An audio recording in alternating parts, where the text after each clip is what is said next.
Well, shalom, shalom. Welcome, welcome, world changers. Tonight we are going to be reading again Josephus, book 12. I think this is the last chapter of this book, chapter 11. Then I'm going to respond to your questions and comments, get into more critical thinking. And by the way, thank you, Hannah. That was beautiful, beautiful music. As always, thank you for blessing us with your talent. All right, yes, so if you haven't already, join somebody if God puts it on your heart to do so. If you know of somebody that'd be, I should say, share with somebody. I said, share with somebody. Share the live stream with somebody if God puts it on your heart to do so. If you know of anybody that'd be interested in joining, listening into what we have to say here today. All right. Okay, so once again, a little bit of a breakdown in regards to exactly what we're going to do tonight. I'm going to read from this I'm going to read this chapter, which is actually a fairly short chapter, by the way.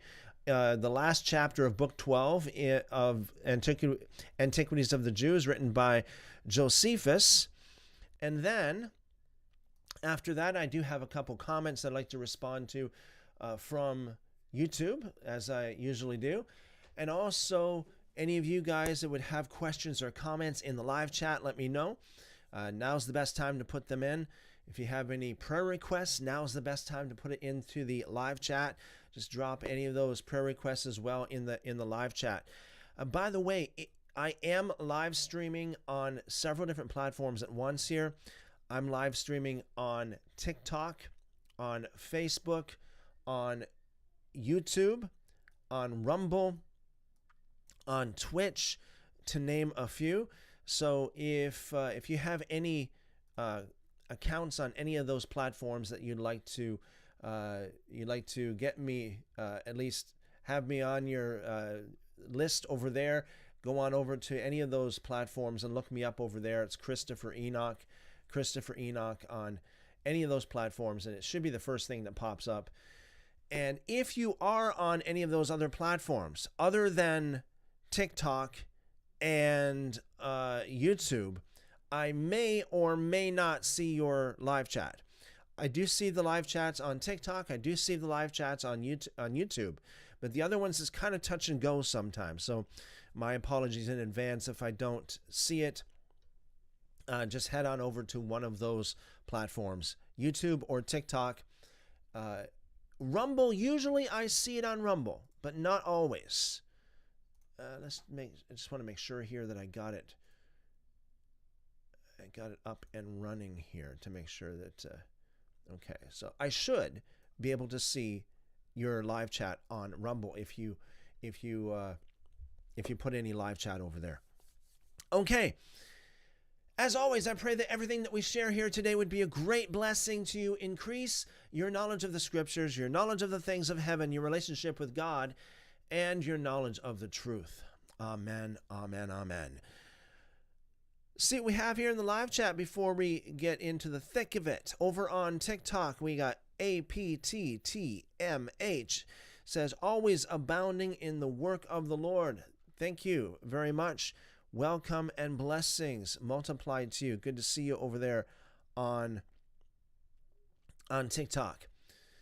On YouTube, we have Calamentos.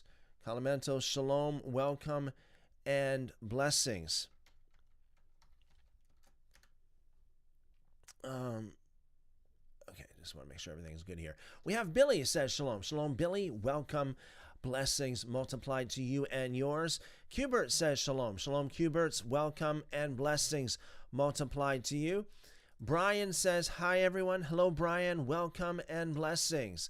Going Nowhere says, was feeling really anxious. Don't ask why, but Hannah's piano playing is really calming me down. God bless her. Well, that's great to know. It's good to know that you were blessed by that. Going Nowhere.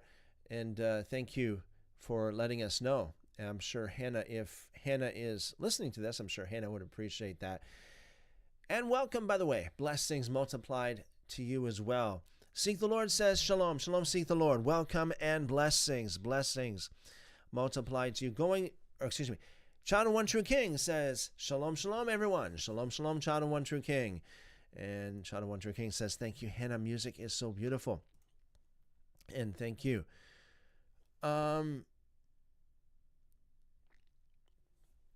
Yes. Brian says, how about on Twitch? Sometime I'm there. Yes. I should be on live on Twitch right now. If you have an account over there, I should be. If you look me up, I should be live right now on Twitch. By the way, whatever platform you're on, if you're not following, if you're not subscribed, please do so. That way you don't lose me. All right. You want to come back here. We do this every single day by the grace of God. As much as we possibly can do it, we will do it. We will be here. We will be here for you guys. Okay, so let's do this. Josephus, I'm going to read this chapter. Again, this is a kind of a short-ish chapter, all things considered. I know some of the chapters were a little bit more on the lengthy side. This is more of a shorter chapter, so we'll read here. Okay, here we are. So this is Flavius Josephus, Antiquities of the Jews, Book 12, Chapter 11, that Bacchides was again sent out against Judas, and how Judas fell as he was courageously fighting. Again, this is an account, basically a historical account, written by Josephus, a man who lived in the 1st century, almost 2,000 years ago.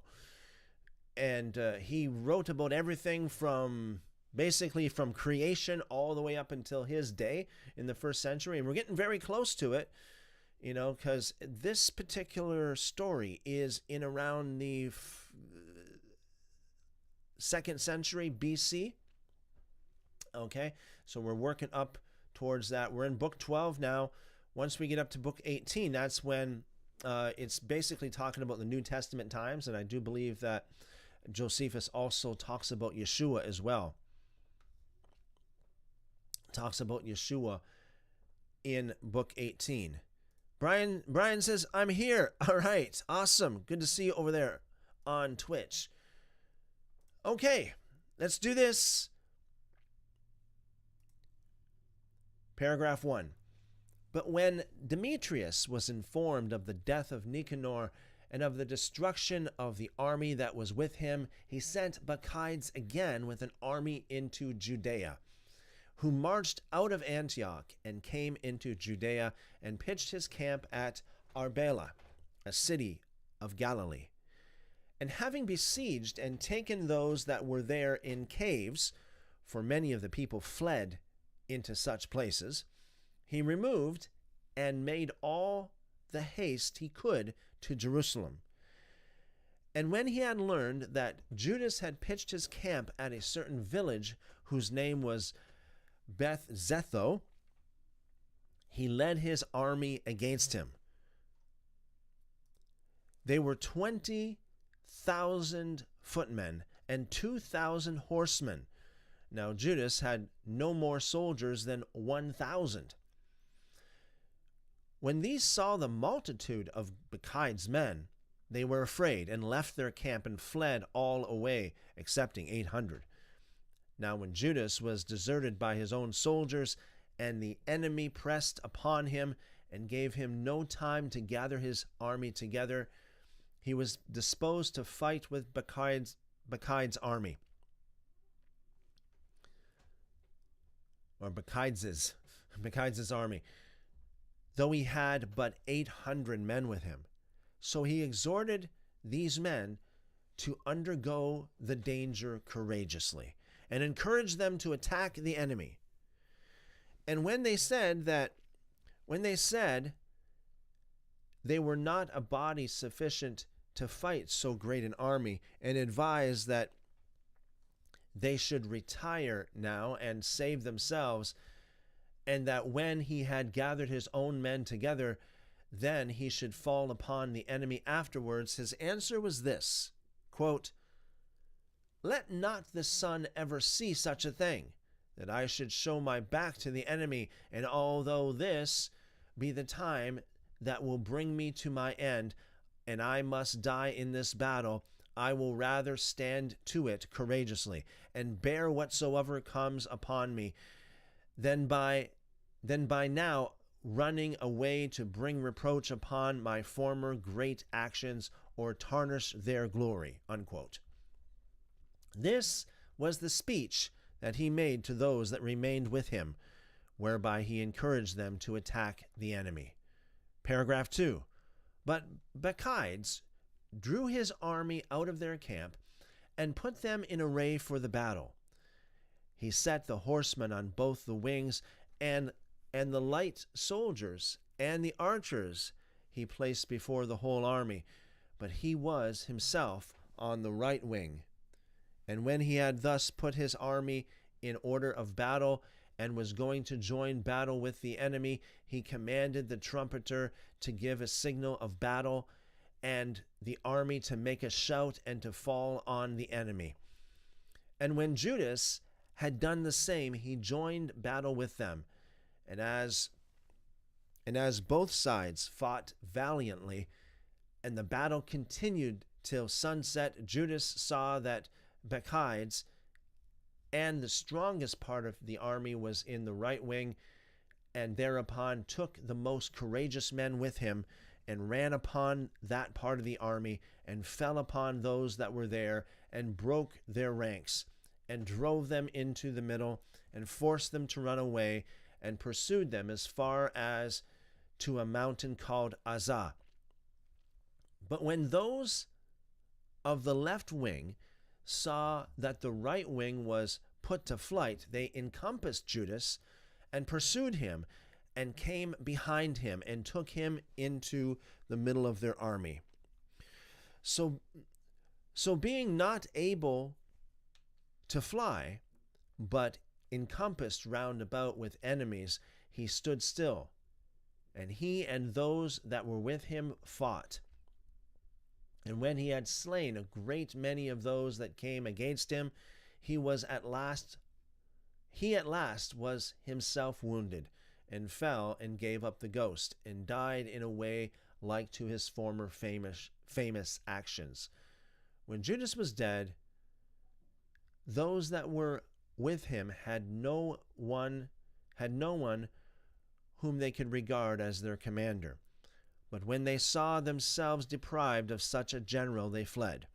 But Simon and Jonathan, Judas's brothers, received his dead body by a treaty from the enemy, and carried it to the village of Modin. There their father had been buried, and there buried him. While the multitude lamented many days, and performed the usual solemn rites of a funeral to him. And this was the end that Judas came to. He had been a man of valor and a great warrior, and mindful of the commands of their father,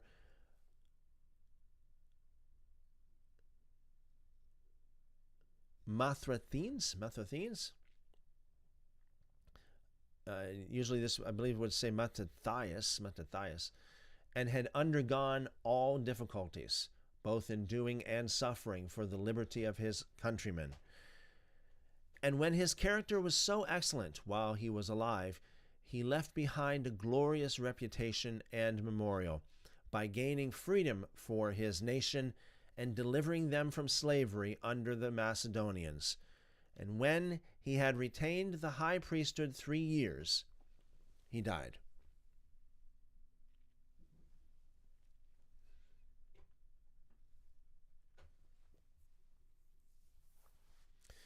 Okay, so that's it for the reading for tonight. That's a shorter reading for sure.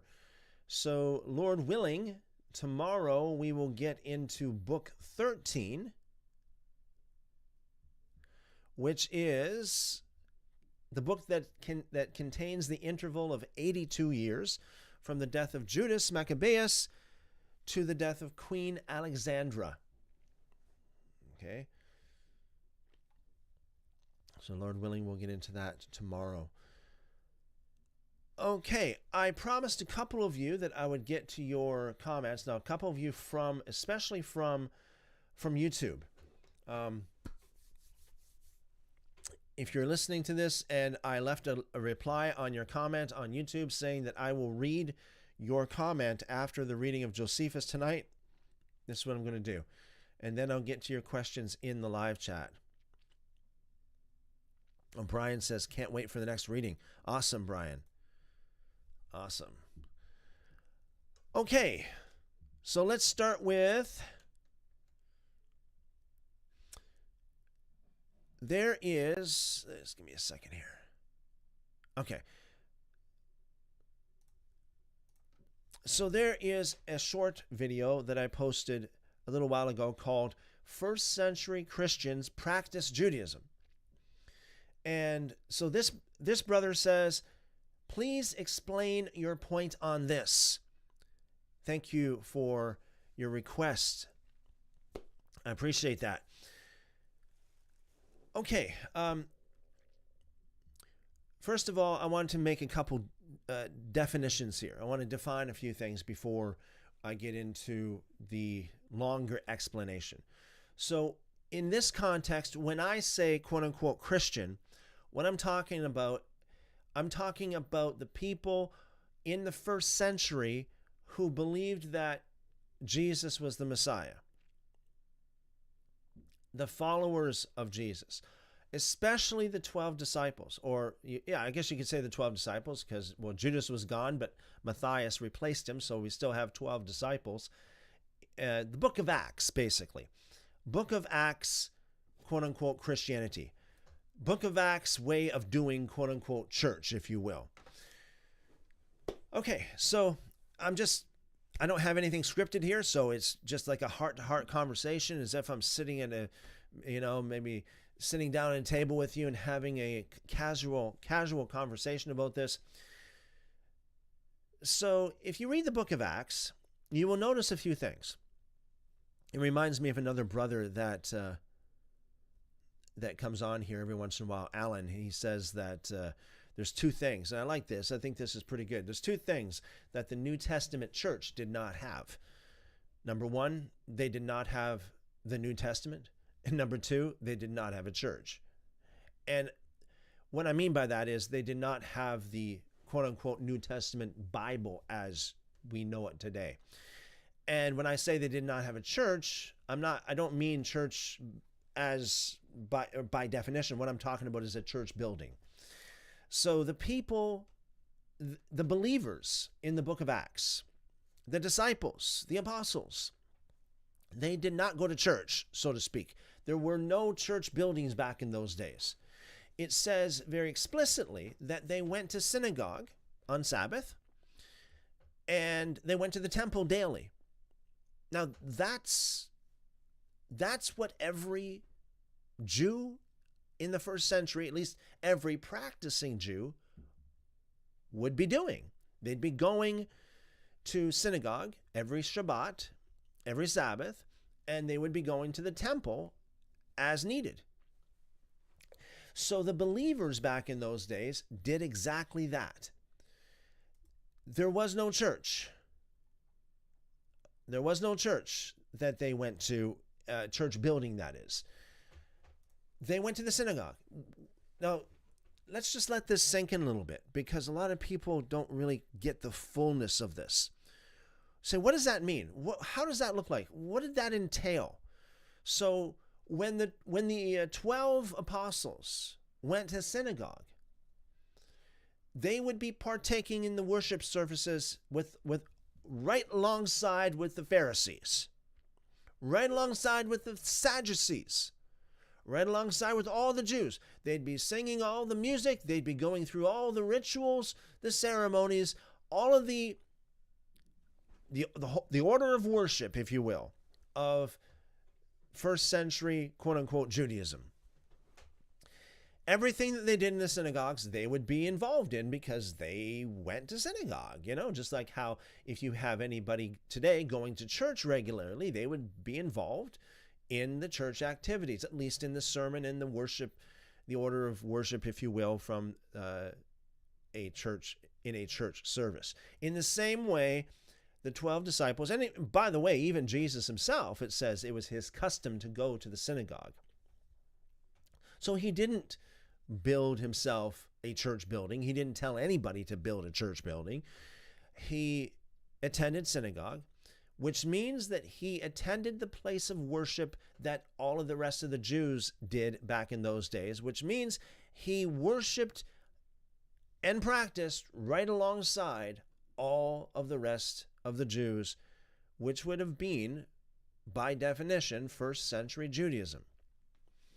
So in the book of Acts, we see the same thing. They were involved in the synagogues. They were involved in the temple. They were involved in the feasts of the Lord. We see this throughout the book of Acts. Now, most Christians don't see this because they're not looking for it. It's almost like if you, let's say you buy a new car or something. You guys, you probably... maybe you've experienced something like this, where you buy a new car and all of a sudden you see, it seems like you start seeing a lot of other people with your same car, with your make, your model, maybe even your color, the color of your car. You say, oh, there's just a car just like mine. Oh, there it is. There's another one just like mine. Oh, this is mine. You start seeing it, but before you owned that car, you didn't see it that much, did you? So in the same way, a lot of Christians, they would read the book of Acts, and they wouldn't see the Judaism. They wouldn't see the Judaism that a lot of Jews would have seen if they read the book of Acts. In fact, I know of a rabbi, not Messianic, by the way, and he. One of the things he said was when he read the book of Acts, in particular, Acts chapter 15, he was shocked at these people practice Judaism. These people practice Judaism. Like, wow. Like, he was shocked. They didn't start their own religion. They didn't start any new religion. Jesus didn't start any new religion. The 12 disciples didn't start any new religion. They fit right in with the rest of them, the rest of the Jews. They practiced all the same things. And speaking of Acts chapter 15, before I go on here, Acts chapter 15 is one of the greatest pieces of evidence that we have that first century Christians practiced first century Judaism. It always shocks me when I say stuff like this, when first century Christians practice first century Judaism, and people say, oh no, you haven't read Acts chapter 15. It's like, what are you talking about? Like, Acts chapter 15 is the greatest proof that we have that they actually practice Judaism. It's like Christians, again, they don't get it. A lot of Christians don't get it. They don't understand the culture. They don't understand what it would be like to live in the first century and to be a Gentile that converted to Judaism. Today, Judaism is different than it was 2,000 years ago. Just like today, quote-unquote, Christianity is a whole lot different than it was back in the days of the book of Acts, okay?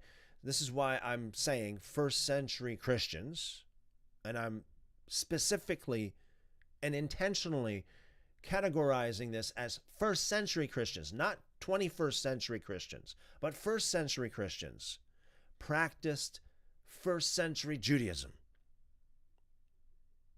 Not 21st century Judaism, but first century Judaism. But let's talk about today, and then we'll kind of roll the clock back a little bit. Let's say you're a Gentile and you want to convert to Judaism today. So let's say you go to an Orthodox rabbi and you say, hey, I would like to convert to Judaism. So that rabbi would kind of put you through a little bit of tests, okay? He would want to make sure that you're serious. At the end of the day, so to speak, what that rabbi would do he would require you to obey some of the Torah. You know? No shocker there, right? He would require you to obey some of the Torah, especially the laws that they now call the Noahide laws. Now they call them the Noahide laws. Back in the day, they didn't really call them Noahide laws per se. Today they do. And the idea is that Noah was a Gentile. Noah was a Gentile. If you look it up on the internet, if you look it up, or if you talk to anybody about it, especially anybody that has any kind of idea of the Jewish perspective of things, talk to any rabbi and ask them, who was the first Jew?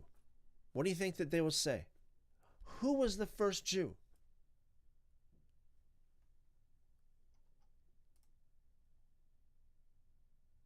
Abraham.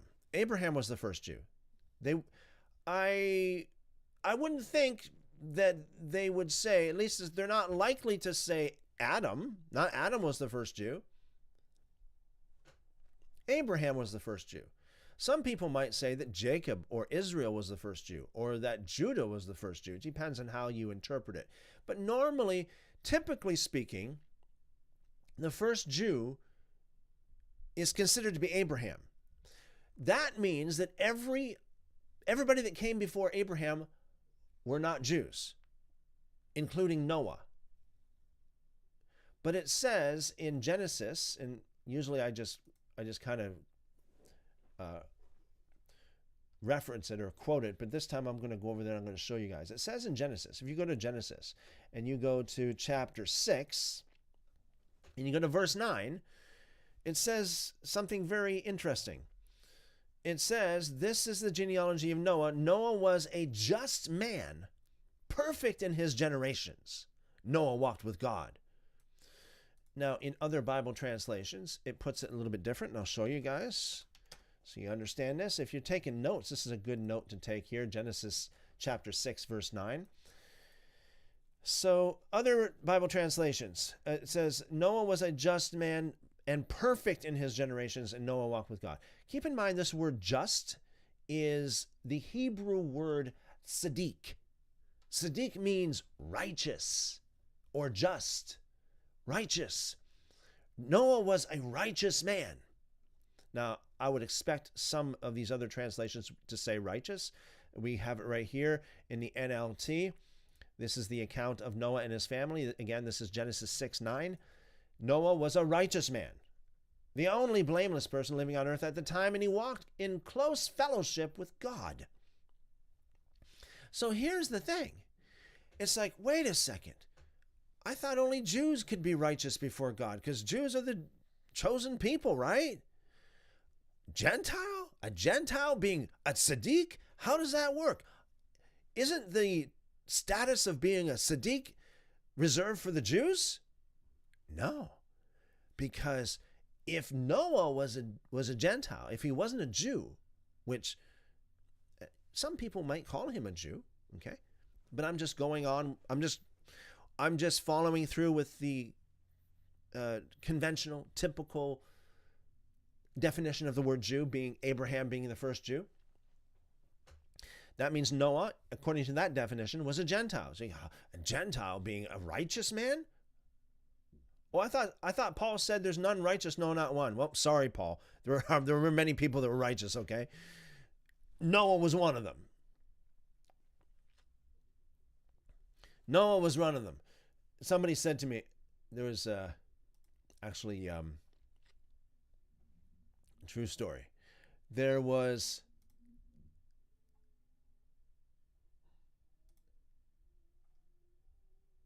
just a second here. There was a person that I was debating. I think it was a few years ago now, and we're talking about Paul and his claims that no one was righteous, no, not one. And I said, well, no one was righteous. And I spoke about Genesis chapter 6, verse 9. Noah was a righteous man, blameless among his people at the time. He walked faithfully with God. And the person that I was debating said, well, they bring up this excuse. They say, well, but Noah was righteous before men, not before God. It's like, nice try. Because if you just go on over to the next chapter, Genesis chapter 7, verse 1, it tells you right here that Noah, the Lord said to Noah, go into the ark, you and your whole family, because I have found you righteous in this generation. I have found you righteous. He was righteous before God. In other Bible translations, it would tell you the same kind of thing, where we have Genesis chapter 7, verse 1.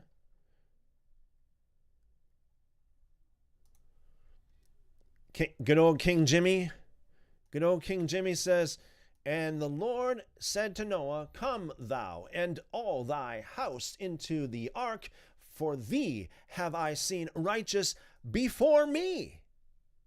Yeah, he was righteous before God. Check out the different Bible translations. New King James also, righteous before me.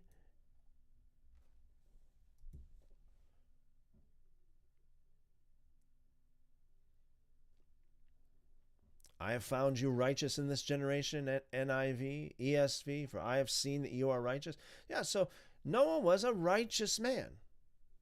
Righteous before God.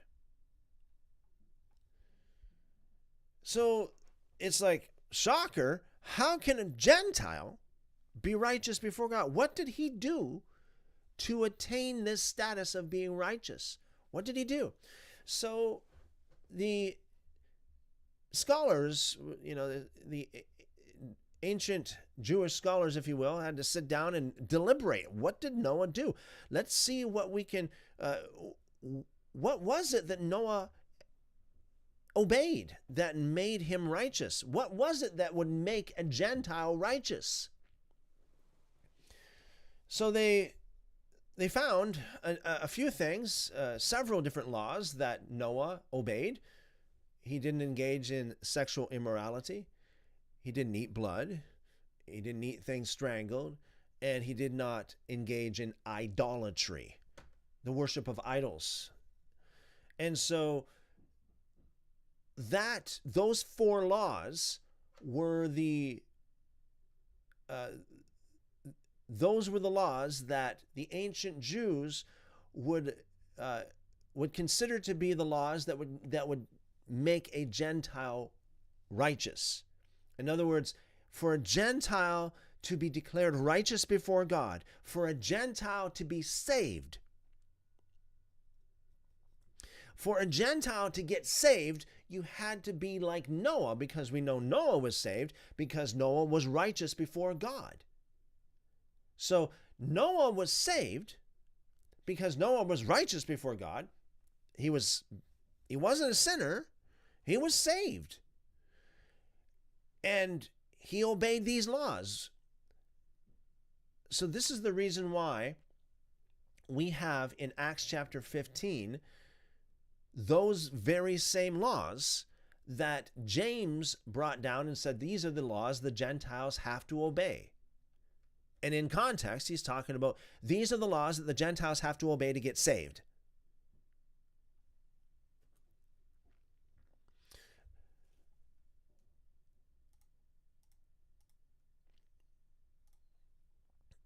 I'll quickly scoot on over here before I go on to the next comment, because Acts chapter 15 is just so pivotal.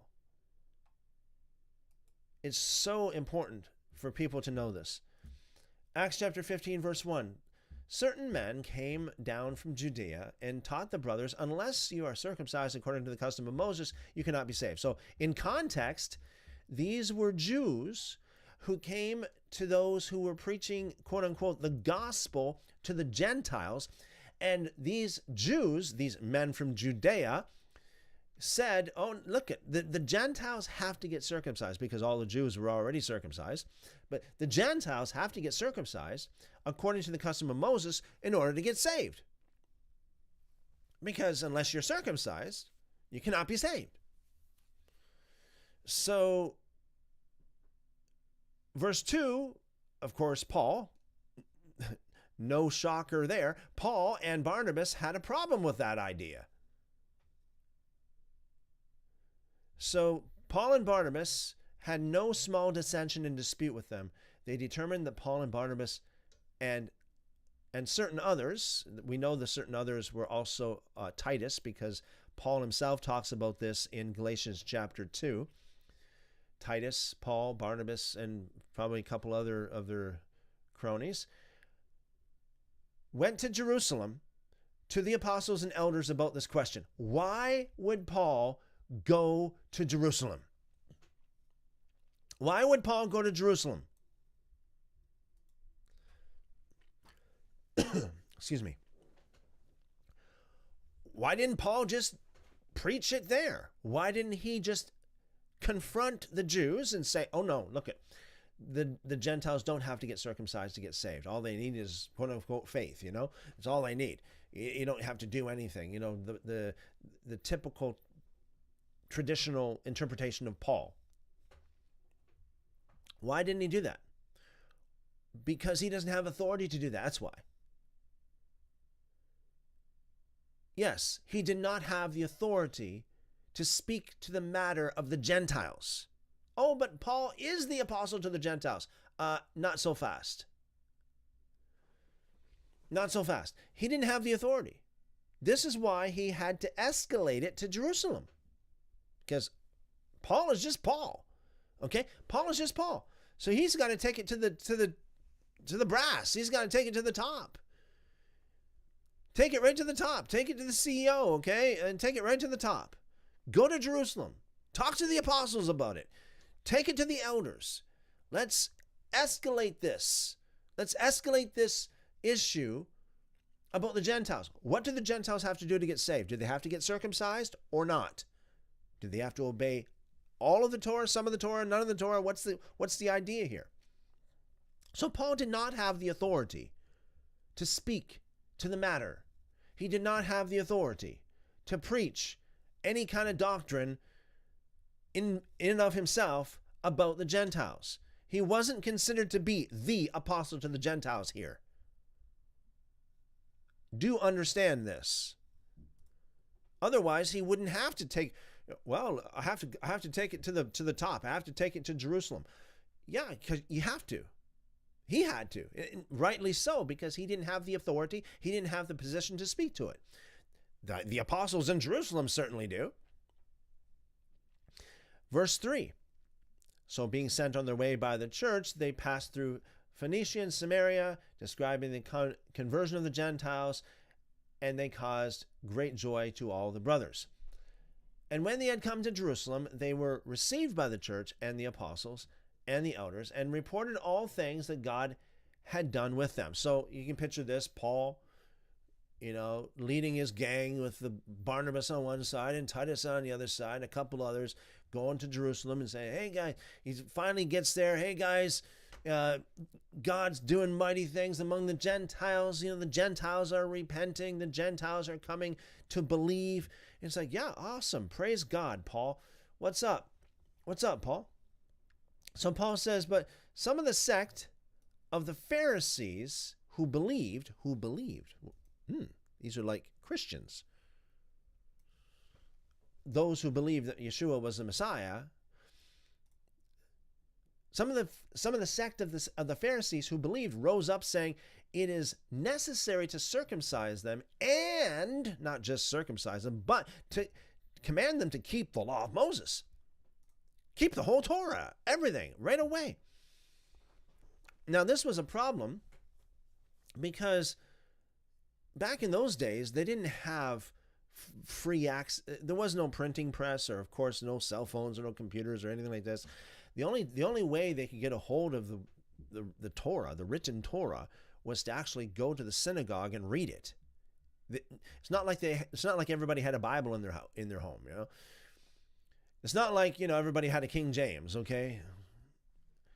So these Gentiles who were coming in to the kingdom, they had no clue. They didn't read.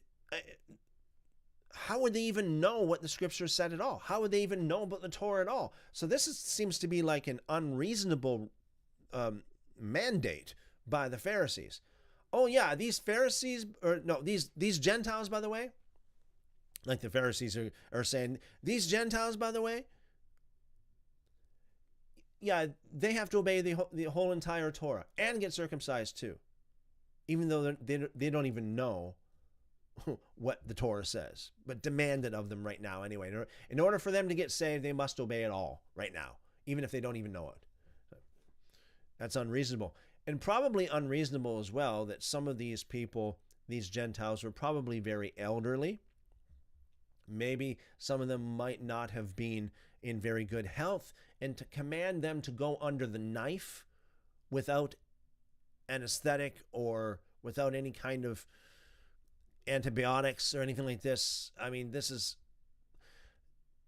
idea is this is like over the top, extreme demand from the Pharisees. Note that the Pharisees were there during the first church council of the New Testament per se. The so-called Council of Jerusalem, the Pharisees partook of it. They were there because they were believers, assumedly believers in Yeshua. The Jerusalem Council, verse 6. Now the apostles and elders came together to consider this matter. Now, can you imagine today if someone came and said, you know, all the Gentiles, even though they have no clue and they've never read the Bible, they don't even have a Bible, in order for them to get saved today, they must obey everything in there? Must obey all? And if church leaders today would go, well, maybe we should, you know, we'll have to consider this. I think a lot of people would be outraged. A lot of Christians would be outraged. Like, oh, what do you mean consider this? You're the apostles. The apostles. Like, Jesus, aren't you, like, don't you know that it's just faith in Jesus that saves you? And this is halfway through the book of Acts. This is not like, you know, it's not like they just fell off the apple cart yesterday. It's like Acts. And even here, the apostles and elders didn't have a clear answer to how the Gentiles are to get saved. What do they have to do? Do they have to get circumcised according to the Jews from Judea? Do they have to get circumcised? Or do they have to obey all of the Torah, as the Pharisees would say? Or perhaps, as Paul perhaps would say, maybe none of the Torah? Is it none, some, or all? And these apostles, the apostles, didn't have a clear answer at the beginning. Well, we're going to have to think about this. We're going to have to consider this. Say, wow. See, a lot of Christians today would be outraged if you ever said, you know, if they ever came to you and said, well, how do the Gentiles get saved? It's like, we'll have to think about this. We'll get back to you about this, okay? We'll have to hold a meeting, and then we'll get back to you about this. Wow, really? Yeah, but these apostles and elders knew a whole lot more than Paul would ever know. And these apostles and elders certainly knew a whole lot more than we would ever know. They walked and talked with Yeshua. They were right there. They lived the scriptures. They lived it. They were right there. Here we are, 2,000 years removed from the fact, relatively speaking, 2,000 years on the other side of the world, and you think that we know better than they? Can't be. These are the apostles that, like, according to the Gospel of John, these are the ones who were to sit on the 12 thrones and judge the 12 tribes of Israel. Nobody else had that privilege. Nobody else had that privilege, not even Paul. Not even Paul had the privilege of walking and talking with Yeshua in the flesh. So the apostles had to consider it. They had to think about it. Let's have a committee meeting here. Verse 7, and of course, as usual, Peter would always have to be the first one to speak up at almost everything. He was the first one to speak up when Jesus walked on the water, the first one to go into the tomb, the first one to speak up in the day of Pentecost, the first one to speak up when Yeshua asked them, who do you say that I am? Verse 7, and when there had been much dispute. What? Much dispute? What do you mean? Like the apostles didn't know for sure? It wasn't clear to them how the Gentiles were to get saved? Are you kidding me? No. It's true, I do believe. They probably did dispute amongst themselves. They did dispute amongst themselves. Why would they do so? How could they do so? Because Jesus did not preach the Pauline gospel. That's why. Jesus did not preach, by grace through faith are you saved, not by works. He didn't preach that. You don't believe me? Read the account of the parable of the sheep and the goats. Jesus told you exactly how Judgment Day is going to go down, and he told you exactly how he's going to judge the nations. And he doesn't mention grace or faith anywhere in the passage. It all has to do with what you do or do not do. So yeah, these apostles, because this is something that Jesus didn't teach about. So they had to there was much dispute. How did the Gentiles get saved here? There was much dispute amongst the official, original apostles and elders, the ones who really knew, the ones who were seasoned in the faith, if you will. So then, after all this dispute, finally Peter stood up, Peter piped up as he usually does. Peter Piper piped this, and he said, "Men and brothers, you know that a good while ago God chose among us that by my mouth the Gentiles should hear the word of the gospel and believe." What's he talking about? He's talking about Acts chapter 10. When he went up to the house, he went up on the housetop, up on the roof, and he fell into a trance, and God gave him this vision, and the vision of the unclean animals, and kill and eat Peter. And Peter said, "No way would I ever do that." And then the voice from heaven says, "Don't call anything unclean whom God has made clean." And then a little bit later, Peter, it says he finally realized it was a vision. It wasn't for real. It wasn't literal. It was a vision. And by the way, again, if Jesus taught anything about, it's okay to eat unclean animals, it's okay to eat your pork, if Jesus taught anything along that lines, or even hinted at it, then Peter would not have answered the way he did in Acts chapter 10. He would not have said, "No, God, no way would I ever eat unclean animals. No way. No, Lord, you know this is not right." More or less, that's what he said. So that tells us that Jesus did not teach that, amongst other things, such as the fact that they never accused him of that. They never arrested him for that, which they would have. It would have been a riot if he ever taught, "Oh yeah, man, let's go on over to Spain and get ourselves a whole herd of swine and we'll all have a pork roast." Of course not. That would be absolutely outrageous, an egregious crime in that day and age, in that culture, and according to the Torah. So, Yeshua didn't teach that. Anyways, so Peter awoke from the vision and he realized it was just a vision. It wasn't literal. And then later on, it says that he wondered at the meaning of the vision. Then it says later on that he got the answer to his prayers, if you will. That is, he realized that God was showing him that he should not call any man unclean whom God has made clean. This is what it says in Acts chapter 10. So the long and the short of it is, the distilled version of it is that Acts chapter 10 marks the first time in history, according to Luke. I'll say according to Luke because Matthew is contrary to this and Mark is contrary to this. But according to Luke Acts, this is the first time we got the idea that Gentiles could get saved. Gentiles, the unclean animals per se. Because back in those days, that's what they were viewed as, unclean animals. We have the Book of Enoch telling us that specifically. Gentile nations are symbolized by certain unclean animals. That's just the way it was historically, back in those days. So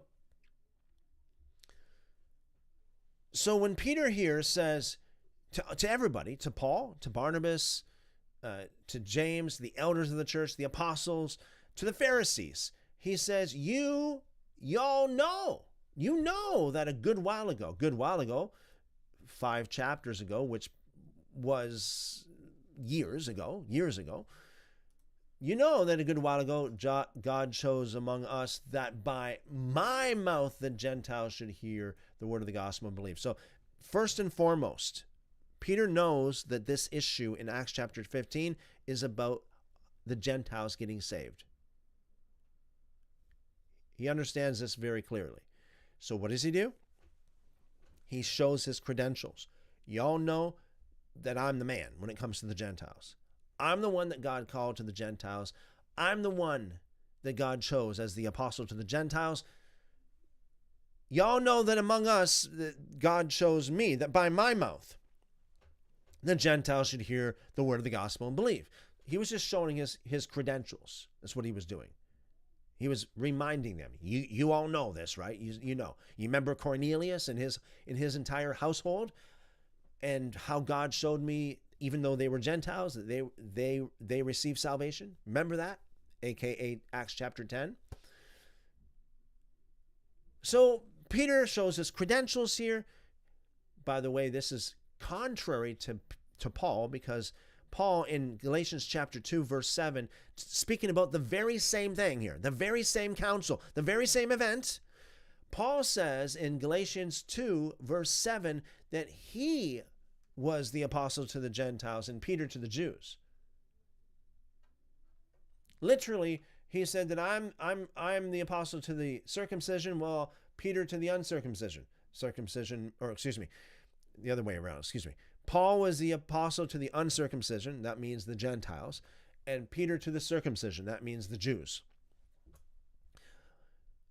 Little footnote, or a little side note, I should say, if you guys are taking any kind of, if you're writing any notes or little margin notes in your Bibles, beside Acts 15 verse 7, write Galatians 2:7, and besides Galatians chapter 2 verse 7, write Acts chapter 15 verse 7, because it's a contradiction. Paul contradicts Peter. Paul says that he was the one called to the Gentiles and Peter to the Jews, whereas Peter said that he was the one, the original one, who was called to the Gentiles. He is the apostle to the Gentiles. So Peter shows his credentials and he gives his 2 cents worth, and then it says here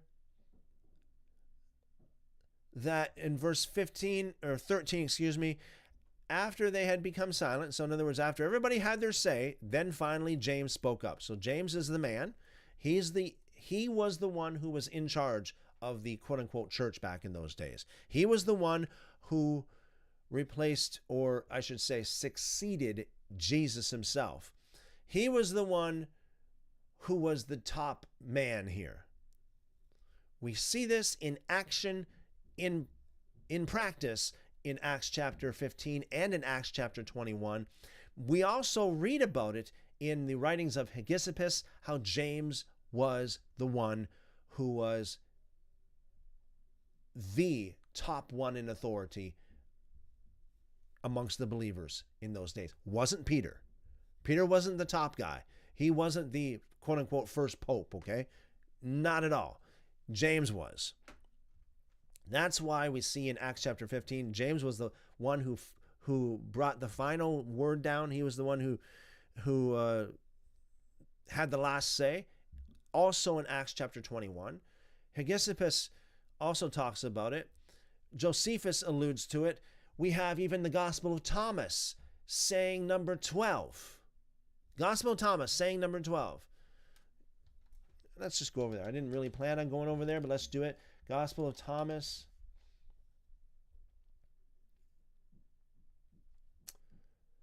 Okay. Saying 12.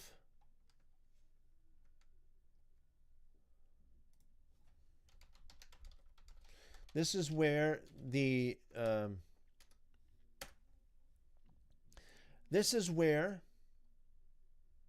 it's recorded that the 12 disciples asked Jesus who was to succeed him after he was gone. Like, okay, so Jesus, you're saying you're going to leave. You're saying you're going to go away. You're going to leave us. Who's going to replace you? And that is when Jesus makes it clear. Here's the Gospel of Thomas, saying number 12. The disciples said to Jesus, "We know that you will depart from us. Who is to be our leader?" Jesus said to them, "Wherever you are to go to James, the righteous, for whose sake heaven and earth came into being." So this is what we see in action in Acts chapter 15. James is the one who brought down the final word. James says, "Men and brethren, listen to me. Simon has declared how God at the first visited the Gentiles to take out of them a people for his name." Simon, speaking about Peter. "And with this, the words of the prophets agree, just as it is written." Okay, so James confirms that the Gentiles are going to be brought into the kingdom. And verse 18, he says, "Known to God from eternity are all his works. Therefore I judge."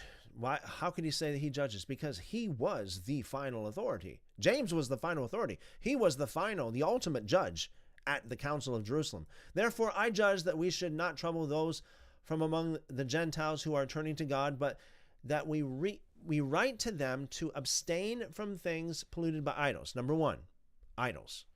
Number 2, sexual immorality. Number 3, from things strangled. And number 4, from blood.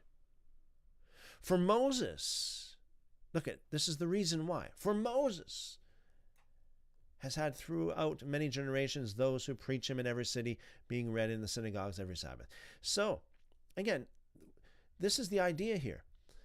These 4 laws, the laws about idols, sexual immorality, things strangled, and from blood, these are the ancient proto-Noahide laws. This is the reason why. James didn't just put this in, he just didn't pull this out of a hat. He didn't do a draw, okay? He didn't get these, well, let's just see what kind of Torah laws are we going to require the Gentiles to obey. Well, let's just put them all. We'll put all 613 in a drum, and we'll spin the drum around. Well, let's see. Sexual immorality, there's one, yeah. There's another one. Oh, yeah, don't eat blood. There's another one. And then, the idols. No. He knew what he was doing. This was the recipe for Gentiles to convert to Judaism in first century. Y'all get that? Y'all get that? This was the recipe for Gentiles to get saved. I.e., Gentiles converting to Judaism in the first century. Now, over hundreds and hundreds of years, those quote-unquote proto-Noahide laws, those 4 laws, eventually evolved into what we have now as 7 laws. I suppose somebody down the line over the past 2,000 years just loved they wanted to kind of pretty it up a little bit by bringing that number 4 up to the magical number 7, and also to add a few other laws in there that would encompass the Gentiles that live beyond the Holy Land. Let's take a look at this. The Noahide laws as we have them today. The Noahide laws.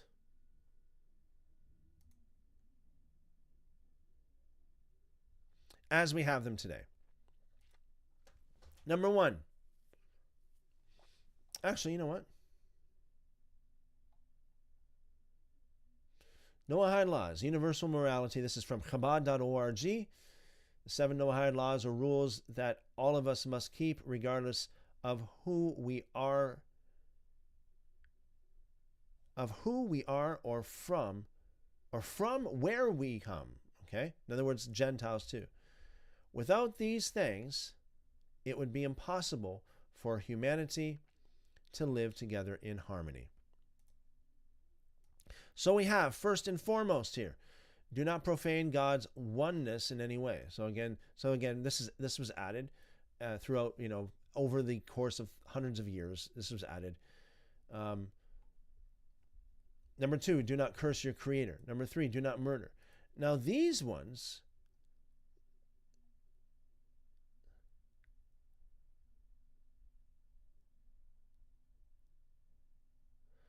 the last 4 are very similar to what we have what we read. Actually, sorry, the last number 4 here. Do not eat a limb of a still living animal. So this would coincide with the thing strangled. Okay. And then we got do not steal, which is an addition. Then we have the whole sexual immorality thing there, which we do. So this is Noahide law number 6, which we have here in Acts chapter 15, verse 20. And then, Noahide law number 7, establish courts of law and ensure justice in our world. So this would be added later after after Judaism spread around the world. They needed a way they would have to add something like this in order to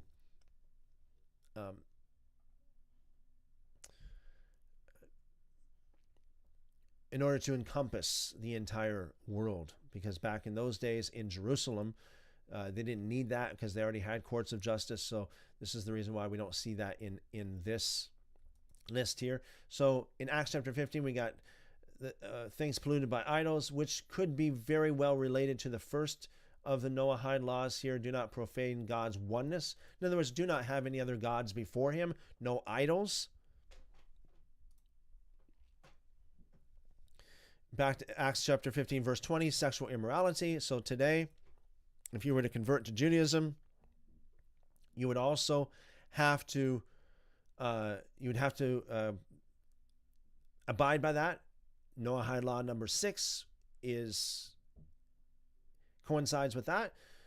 Things strangled and from blood. So this would all be wrapped up in the whole thing about do not eat a limb of a still living animal. Okay, because the animals had to be slaughtered in the proper way, and they had to be drained. The blood had to be drained in a proper way. And this is why the thing strangled and the eating of blood would be both packaged in that same Noahide law.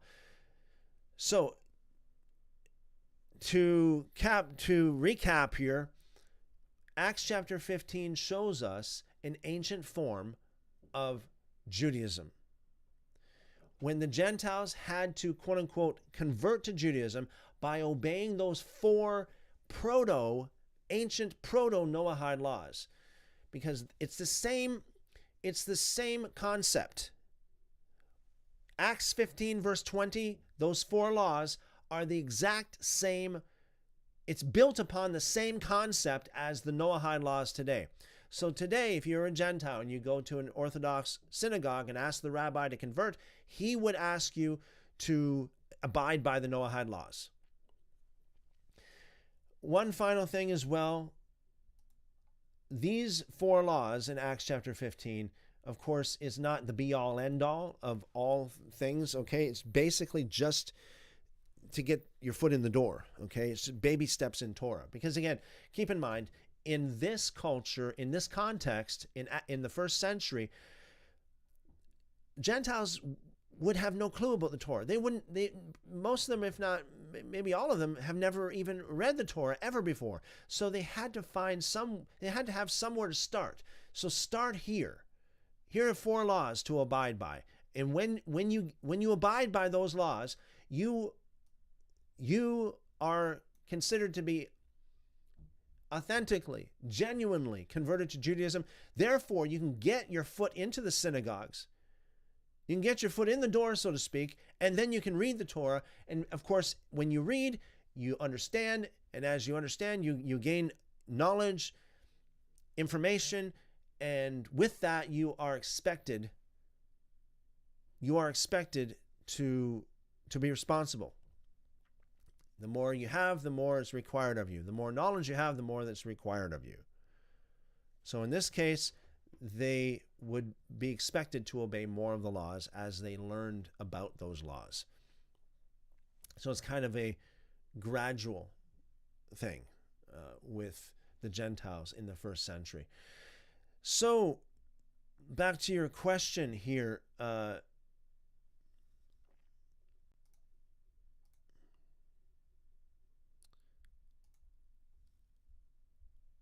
Okay, here's the question again. Explain your point on this. First century Christians practiced Judaism. There you have it. I don't think there's anything more that can be said about that because there's a lot of evidence there. I just produced a lot of evidence as to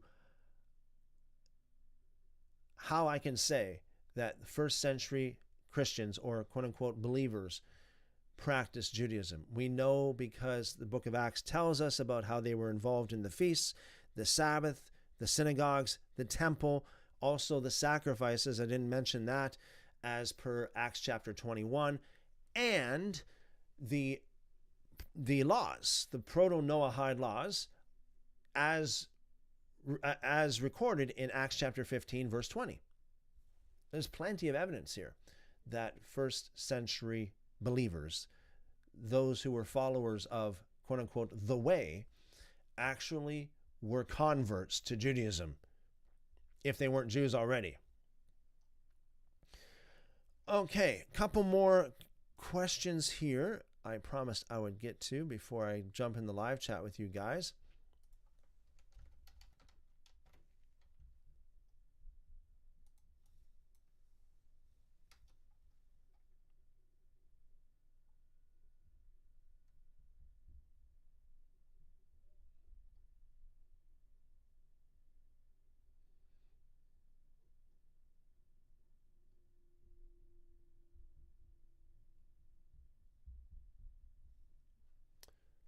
Okay.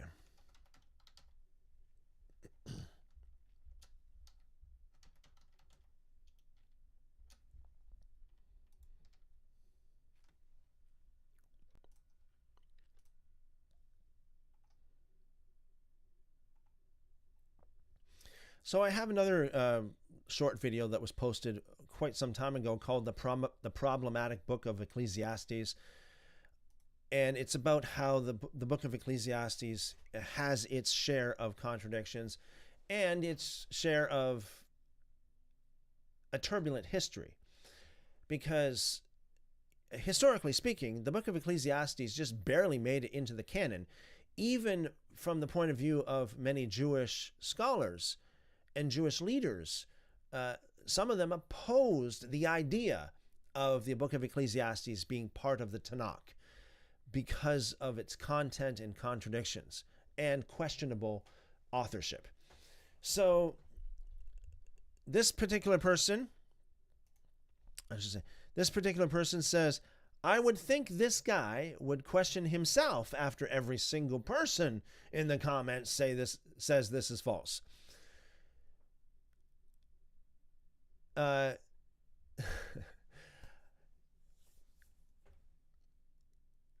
Holden, I would say that you need to question yourself. Okay? This is what good thinking skills involves. Instead of just believing everything that you hear, just because your pastor said that the book of Ecclesiastes is the quote-unquote word of God and it's perfect and there's no contradictions in it, doesn't mean it's true. Just because your pastor said it doesn't mean it's true. Just because your favorite evangelist said it doesn't mean it's true. You need to question. You need to question all this stuff. Look at it for yourself if you can. Look at it from an unbiased or objective point of view if you can. I am not in favor of, with rare exception, I'm not in favor of making any emphatic claims. I know perhaps maybe in the video maybe you had the idea or the impression that I was not sure about some things, which, hey, you know what? Let's be honest. If you're honest, who is sure? Who is really sure? Nobody was there. Have you been through all the manuscripts? Have you been through all of the manuscripts? All of the variants? All of the major differences? What is the evidence that you have? They always say that a wise man does not have all the answers, but a wise man has all the questions. And some of the ancient philosophers would tell you that the epitome of wisdom is to know that you know nothing. So, my dear Holden, I would highly recommend that you question instead of assume. Because maybe you may not know as much as you think you know. You may not know as much as you think you know.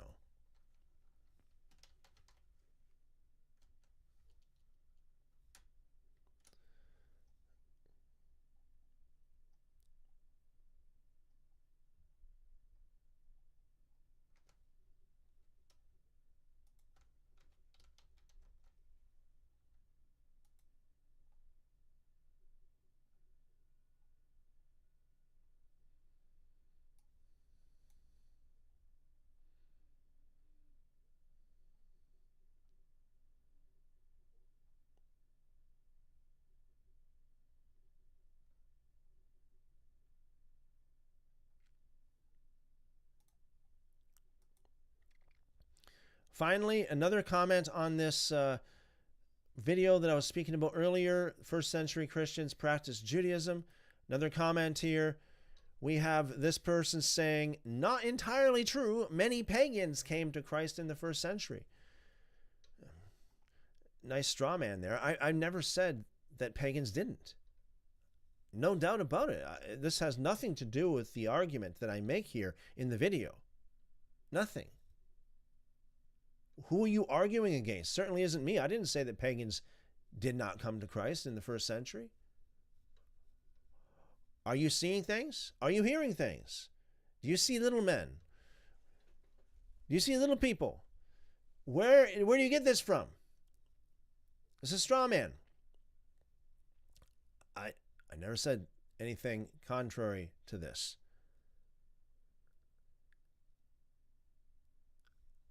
Okay, John in the live chat, speaking about the live chat here, John says, you were saying the other night how God uses Satan at times. Do you think God sent Satan to test Jesus while he was in the wilderness? Yes, it was part of the plan. Yes. Yes, I do think so. You know, it says, we'll go there. Excuse me.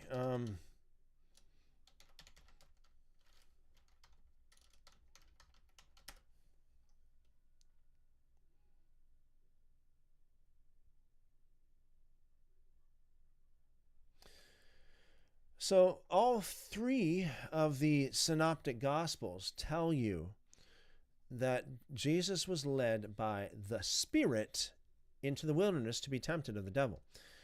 This word Spirit is speaking about the Spirit of God, which means God, okay? So you have Matthew chapter 4, verse 1. Then was Jesus led up of the Spirit. In other words, God led him into the wilderness to be tempted of the devil.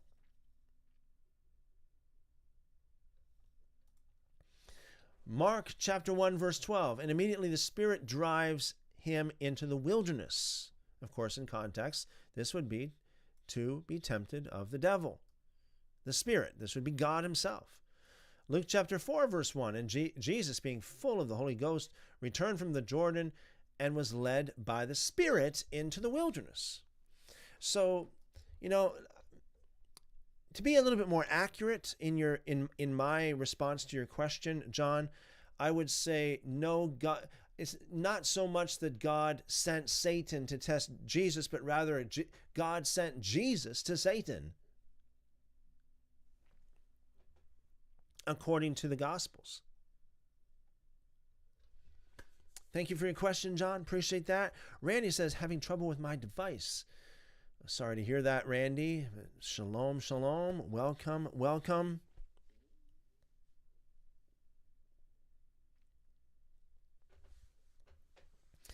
Flo says, hello, everyone. Hope you are all having a blessed day. Yay, Peter. Peter is my favorite disciple. Awesome. Hello and shalom. Welcome, welcome. Blessings multiplied to you and yours. Alan says, shalom, everyone. Shalom, Alan. Welcome and blessings.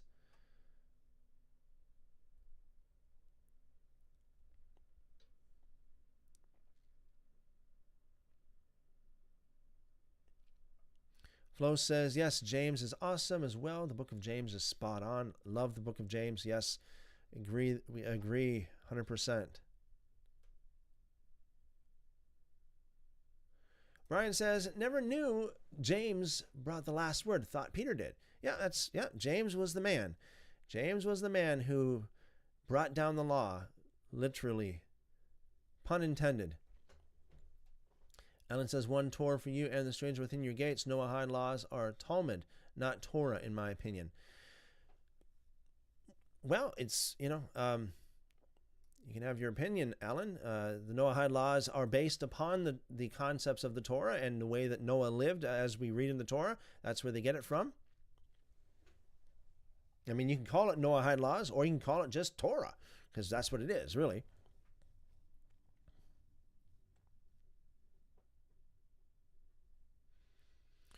Willie Will says, it's crazy how the church are little clones of Paul. Little Paulians, that's right, little Paulians. If we are following Jesus, we would practice Judaism just like our Lord Jesus. There you go. WWJD, what would Jesus do?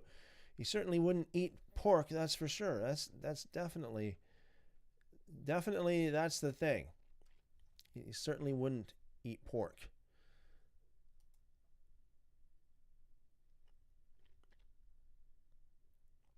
Okay. Lou says on TikTok, were you talking about the Jerusalem Council earlier? Yes, spent a fair amount of time talking about that, Lou. If you would like to hear it, if you missed it, I would recommend you go over to YouTube or Rumble. Perhaps even Twitch may have that as well as a replay. But yeah, it's there. We spent a fair amount of time on that. Thank you for your question, Lou. Okay, now I'm just going to go into the critical thinking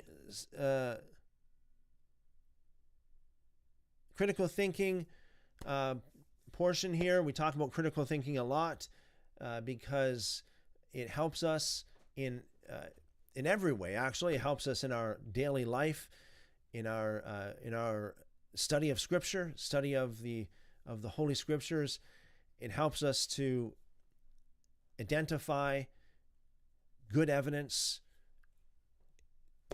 to be able to discern what the truth is, to be able to articulate it, to be able to know what good evidence is versus bad evidence, to know what to believe, why you believe it, to know how to think.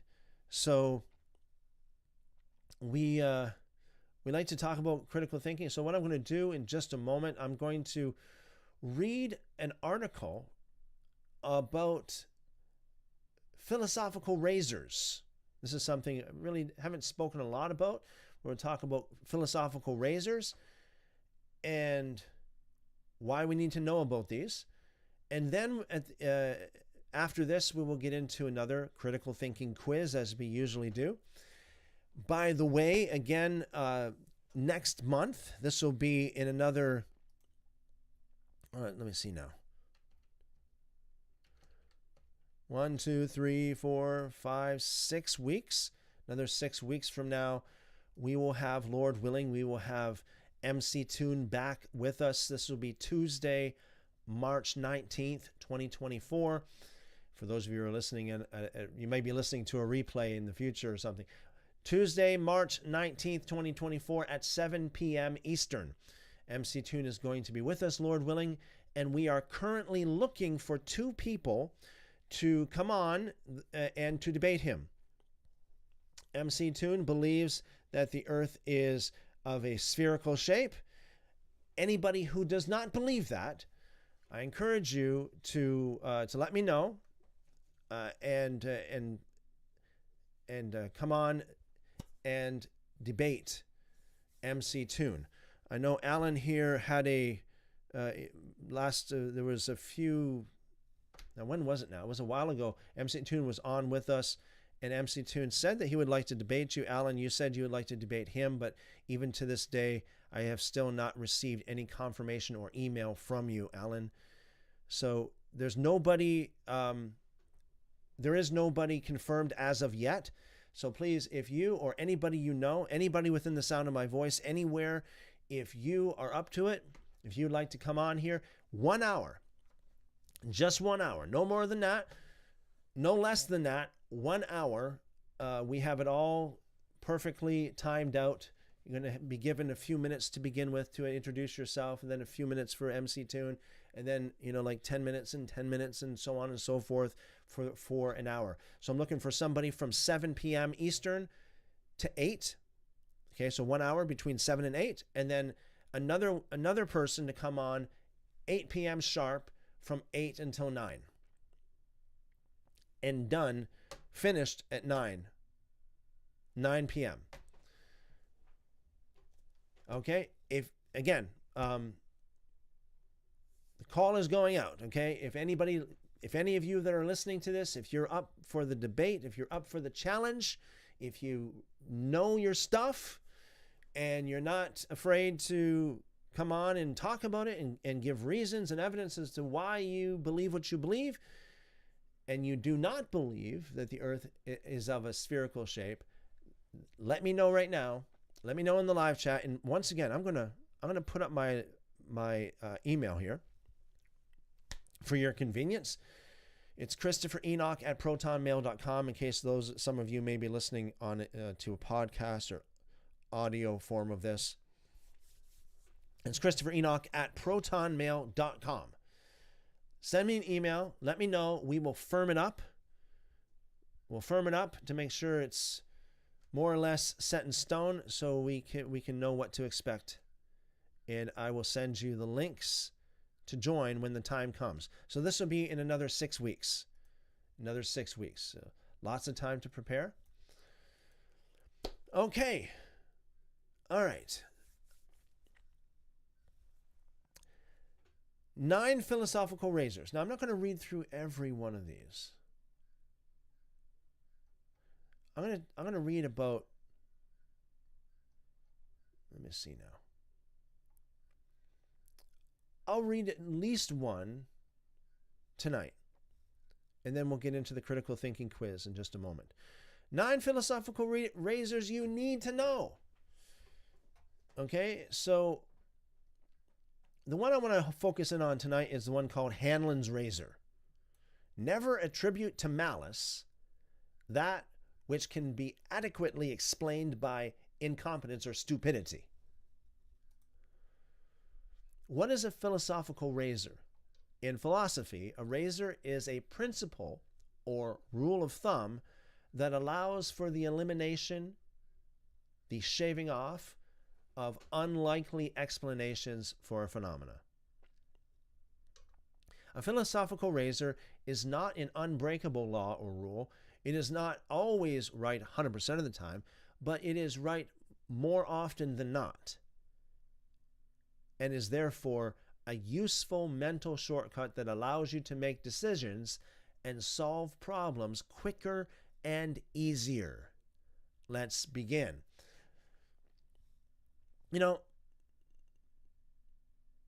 Okay, let's go right down to Hanlon's razor. We'll talk about the other ones another night.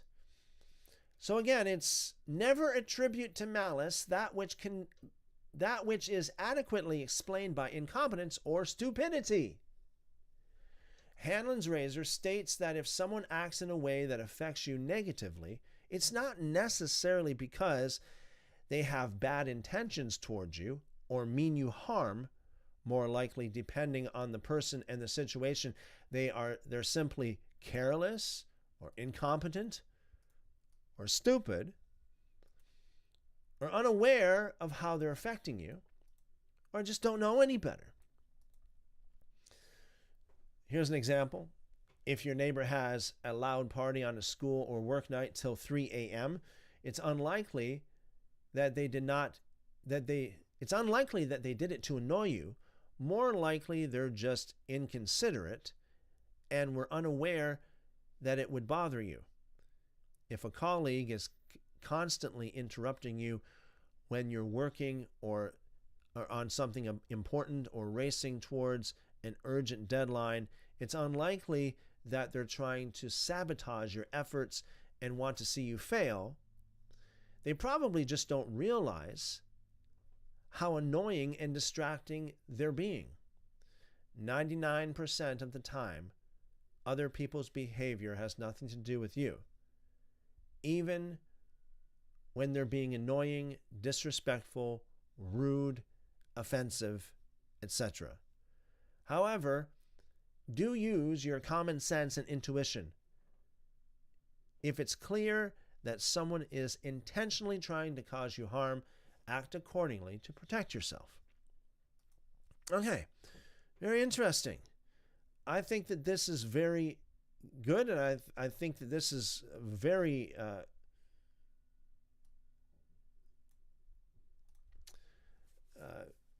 what would you call it? Applicable, especially to today's culture. A lot of people think that other people are, ill-willed, that they're evil people. But a lot of times it's not that they're necessarily ill-willed, not that they're evil people, but rather they're just stupid. I mean, really, call it as it is. And they appear to be evil. They appear to be bad people, but they're not. They're just stupid. And so there you go. There's Hanlon's razor.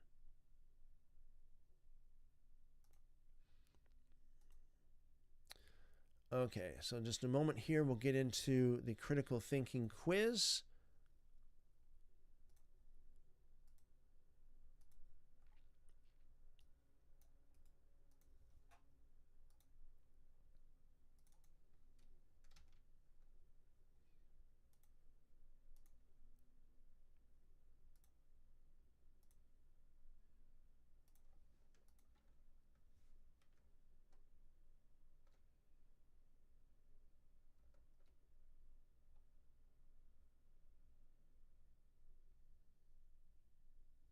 Okay.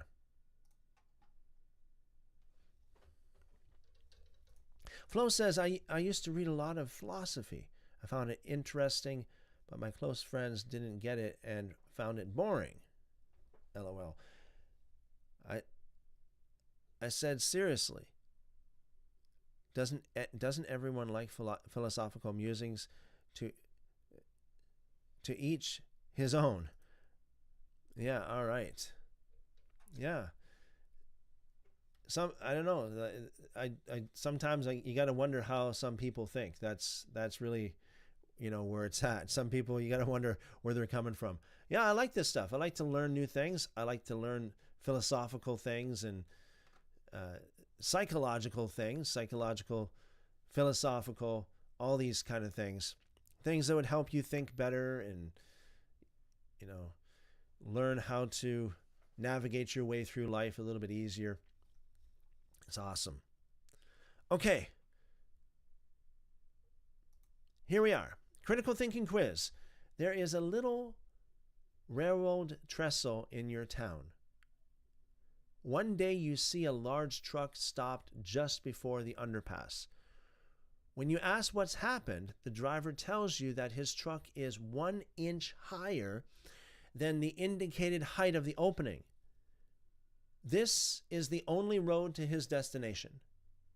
What can he do to get through the underpass the easiest way? There you have it. There you go. There's a problem to solve. There's a problem to solve. What can he do? I'll read it one more time before we move on here. There is a little railroad trestle in your town. One day you see a large truck stopped just before the underpass. When you ask what's happened, the driver tells you that his truck is 1 inch higher than the indicated height of the opening. This is the only road to his destination. What can he do to get through the underpass the easiest way? Yeah, so we'll leave you with that for a moment.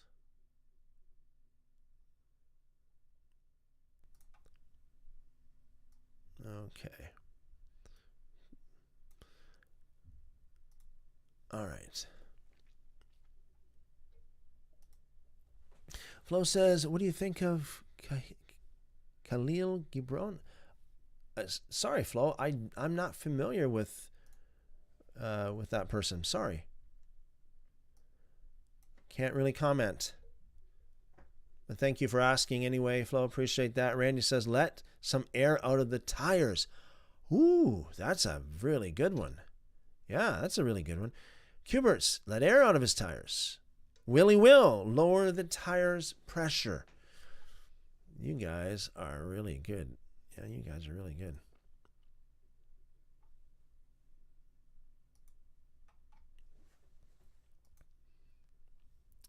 You guys are really good. Anybody else here before we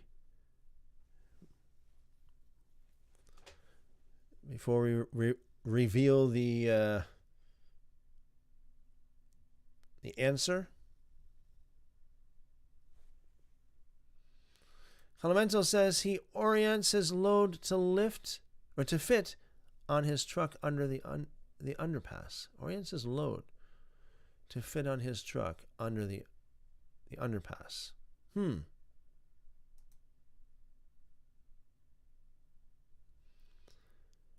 China 1 True King, take the air out of the tires.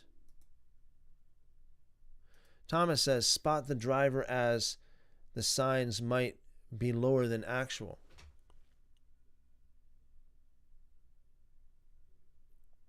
Yep.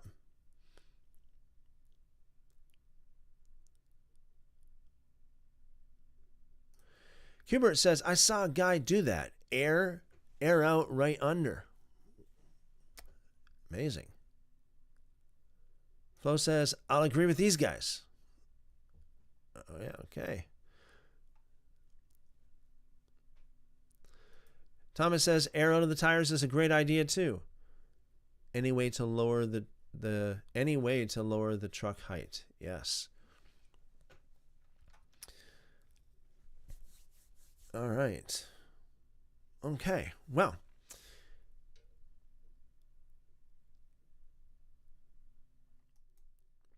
the answer is officially let enough air out of the tires to lower the truck. You guys are amazing. Congratulations. Congratulations, you guys. You guys are awesome. Congratulations. Randy was the first one to say that. Let some air out of the tires. And Cuberts, let air out of his tires. Yes, Willie Will. Chada One True King, Thomas, Flo. You guys are awesome. You guys are awesome. Okay, so that'll wrap it up for tonight. Guys. Once again, I just wanted to call out for anybody to join us with MC Tune next month. Let me know. Send me an email.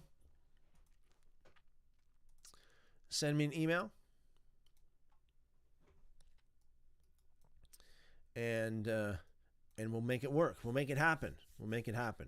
Again, I just want to make sure it's clear to everybody. No more than 1 hour. No less than an hour. It's going to be an hour. It's going to be all quite well structured. Introduction and make your point, and then the rebuttal, and so on and so forth. All right. Yeah. Randy says, thank you, Christopher. Great as usual. Thank you, Randy. Blessings multiplied to you. Okay, well, guys, if you haven't already, please leave a like.